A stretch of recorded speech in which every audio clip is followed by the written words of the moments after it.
என் அன்பு சொந்தங்கள் அனைவருக்கும் என் இனிய வணக்கம். மதுரை என்றாலே மீனாட்சி அம்மன்தான் முதலில் நினைவுக்கு வருவார்.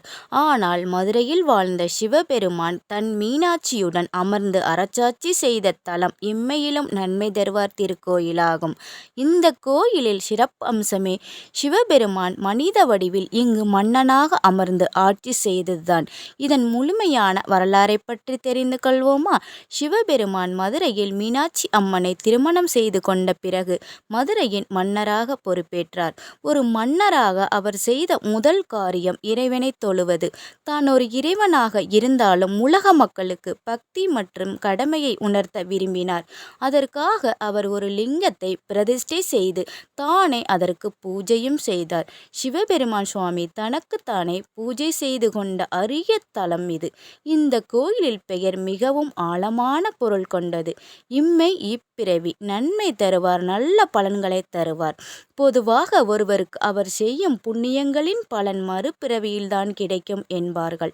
ஆனால் இங்குள்ள இறைவனை வழிபட்டால் செய்த பாவங்கள் நீங்கி இப்பிறவியிலேயே மகிழ்ச்சியும் நன்மையும் கிடைக்கும் என்பதால் இப்பெயர் பெற்றது.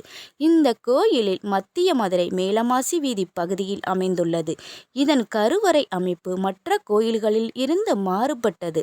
பொதுவாக கோயில்கள் கிழக்கு நோக்கி இருக்கும்.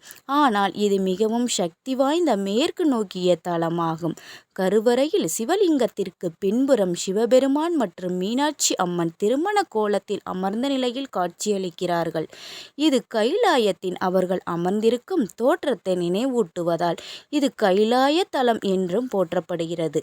அரசனாக சிவன் அமர்ந்த தலம் என்பதால் வேலை மற்றும் பதவியில் முன்னேற்றம் கிடைக்கும். தெரிந்தே செய்த பாவங்கள் கூட இங்கு வந்து மன்னிப்பு கேட்டு வழிபட்டால் நீங்கும் என்பது நம்பிக்கை. இந்த கோயிலில் எல்லா தெய்வங்களுமே இருக்கும். இந்த கோவிலில் மத்தியபுரி அம்மன் சன்னதியை தரிசிக்க தவறாதீர்கள்.